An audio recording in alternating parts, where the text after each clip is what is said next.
Web Daily Bible, Day 102. 1 Kings, Chapter 4. King Solomon was king over all Israel. These were the princes whom he had: Azariah the son of Zadok, the priest; Elihoreph and Ahijah, the sons of Shisha, scribes; Jehoshaphat the son of Ahilud, the recorder; Benaiah the son of Jehoiada was over the army; Zadok and Abiathar were priests; Azariah the son of Nathan was over the officers; Zabud the son of Nathan was chief minister, the king's friend; Ahishar was over the household; and Adoniram the son of Abda was over the men subject to forced labor. Solomon had 12 officers over all Israel, who provided food for the king and his household. Each man had to make provision for a month in the year. These are their names: Ben-Hur in the hill country of Ephraim, Ben-Decker in Makaz in Shalbim, Beth-Shemesh and Elon-Beth-Hanan, Ben-Hesed in Arubith, Soko, and all the land of Hepher belonged to him; Ben-Abinadab in all the height of Dor. He had Taphath, Solomon's daughter, as wife; Bana the son of Ahilud in Tanakh and Megiddo, and all Beth-Shean, which is beside Zarethan, beneath Jezreel, from Beth-Shean to Abel-Meholah, as far as beyond Jokmeam; Ben-Geber in Ramoth-Gilead. The towns of Jair, the son of Manasseh, which are in Gilead, belong to him, and the region of Argob, which is in Bashan. 60 great cities with walls and bronze bars belong to him. Ahinadab the son of Iddo in Mahanaim, Ahimaaz in Naphtali. He also took Basemath the daughter of Solomon as wife; Bana the son of Hushai in Asher and Beloth; Jehoshaphat the son of Peruah in Issachar; Shimei the son of Elah in Benjamin; Geber the son of Uri in the land of Gilead, the country of Sihon king of the Amorites, and of Og king of Bashan. And he was the only officer who was in the land. Judah and Israel were numerous as the sand which is by the sea in multitude, eating and drinking and making merry. Solomon ruled over all the kingdoms, from the river to the land of the Philistines, and to the border of Egypt. They brought tribute and served Solomon all the days of his life. Solomon's provision for one day was 30 cores of fine flour, 60 measures of meal, 10 head of fat cattle, 20 head of cattle out of the pastures, and 100 sheep, in addition to deer, gazelles, roebucks, and fattened fowl.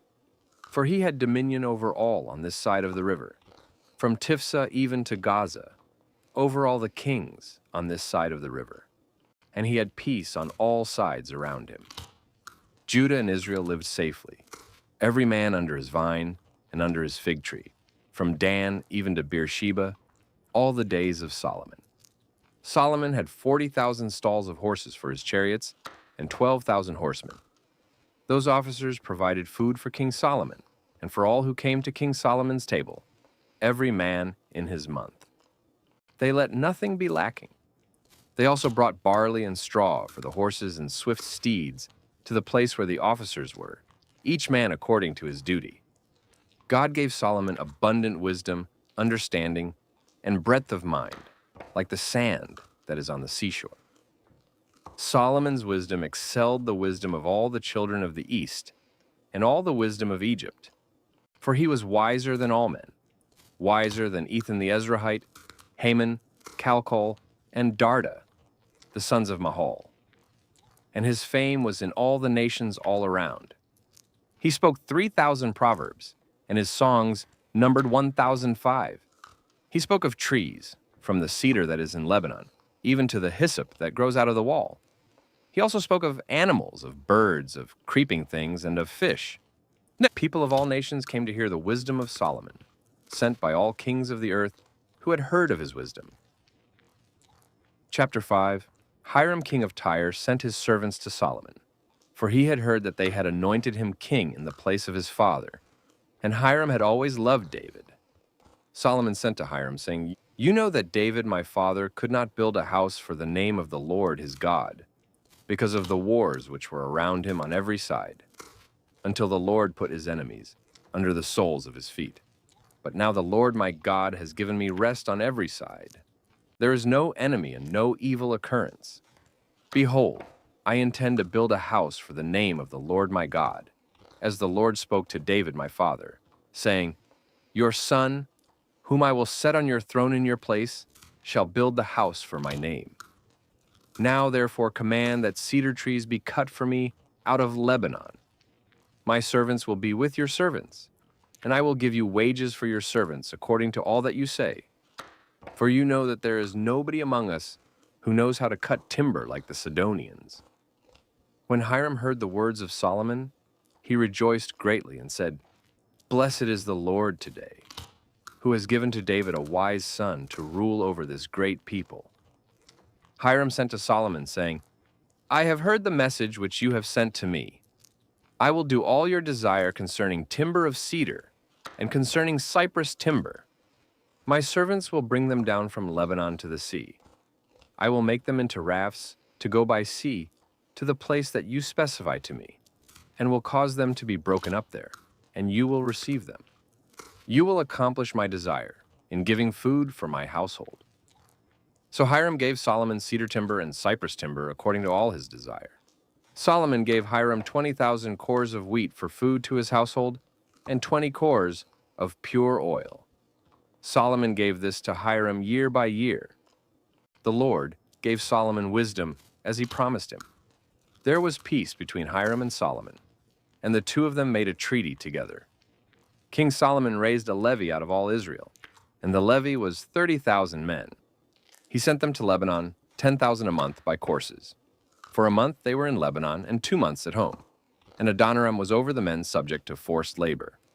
Solomon had 70,000 who bore burdens, and 80,000 who were stonecutters in the mountains, besides Solomon's chief officers who were over the work. 3,300 who ruled over the people who labored in the work. The king commanded, and they cut out large stones, costly stones, to lay the foundation of the house with worked stone. Solomon's builders and Hiram's builders and the Gebalites cut them and prepared the timber and the stones to build the house. Chapter 6. In the 480th year after the children of Israel had come out of the land of Egypt, in the 4th year of Solomon's reign over Israel, in the month Ziv, which is the 2nd month, he began to build the Lord's house.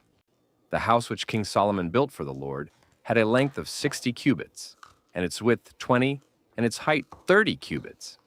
The porch in front of the temple of the house had a length of 20 cubits, which was along the width of the house. 10 cubits was its width in front of the house. He made windows of fixed latticework for the house. Against the wall of the house he built floors all around. Against the walls of the house all around, both of the temple and of the inner sanctuary. And he made side rooms all around. The lowest floor was 5 cubits wide, and the middle was 6 cubits wide, and the third was 7 cubits wide. For on the outside he made offsets in the wall of the house all around, that the beams should not be inserted into the walls of the house. The house, when it was under construction, was built of stone prepared at the quarry, and no hammer or axe or any tool of iron was heard in the house while it was under construction.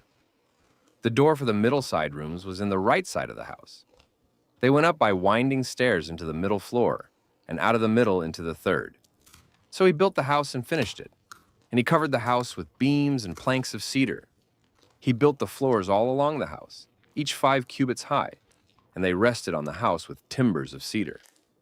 The Lord's word came to Solomon, saying, Concerning this house which you are building, if you will walk in my statutes and execute my ordinances, and keep all my commandments to walk in them, then I will establish my word with you, which I spoke to David your father. I will dwell among the children of Israel, and will not forsake my people Israel. So Solomon built the house and finished it. He built the walls of the house within with boards of cedar. From the floor of the house to the walls of the ceiling, he covered them on the inside with wood. He covered the floor of the house with cypress boards. He built 20 cubits of the back part of the house, with boards of cedar from the floor to the ceiling. He built this within for an inner sanctuary, even for the most holy place. In front of the temple sanctuary was 40 cubits long. There was cedar on the house within, carved with buds and open flowers. All was cedar, no stone was visible. He prepared an inner sanctuary in the middle of the house within to set the ark of the Lord's covenant there. Within the inner sanctuary was 20 cubits in length and 20 cubits in width, and 20 cubits in its height. He overlaid it with pure gold. He covered the altar with cedar. So Solomon overlaid the house within with pure gold. He drew chains of gold across before the inner sanctuary, and he overlaid it with gold. He overlaid the whole house with gold, until all the house was finished. He also overlaid the whole altar that belonged to the inner sanctuary with gold. In the inner sanctuary, he made 2 cherubim of olive wood, each 10 cubits high. 5 cubits was the length of one wing of the cherub, and 5 cubits was the length of the other wing of the cherub. From the tip of one wing to the tip of the other was 10 cubits. The other cherub was 10 cubits. Both the cherubim were of one measure and one form. One cherub was 10 cubits high, and so was the other cherub. He set the cherubim within the inner house. The wings of the cherubim were stretched out, so that the wing of the one touched the one wall, and the wing of the other cherub touched the other wall, and their wings touched one another in the middle of the house. He overlaid the cherubim with gold. He carved all the walls of the house around with carved figures of cherubim, palm trees, and open flowers, inside and outside. He overlaid the floor of the house with gold, inside and outside. For the entrance of the inner sanctuary, he made doors of olive wood. The lintel and doorposts were a 5th part of the wall. So he made 2 doors of olive wood, and he carved on them carvings of cherubim, palm trees, and open flowers, and overlaid them with gold. He spread the gold on the cherubim and on the palm trees. He also made the entrance of the temple door posts of olive wood out of a 4th part of the wall, and 2 doors of cypress wood. The 2 leaves of the one door were folding, and the 2 leaves of the other door were folding. He carved cherubim, palm trees, and open flowers, and he overlaid them with gold, fitted on the engraved work. He built the inner court with 3 courses of cut stone and a course of cedar beams.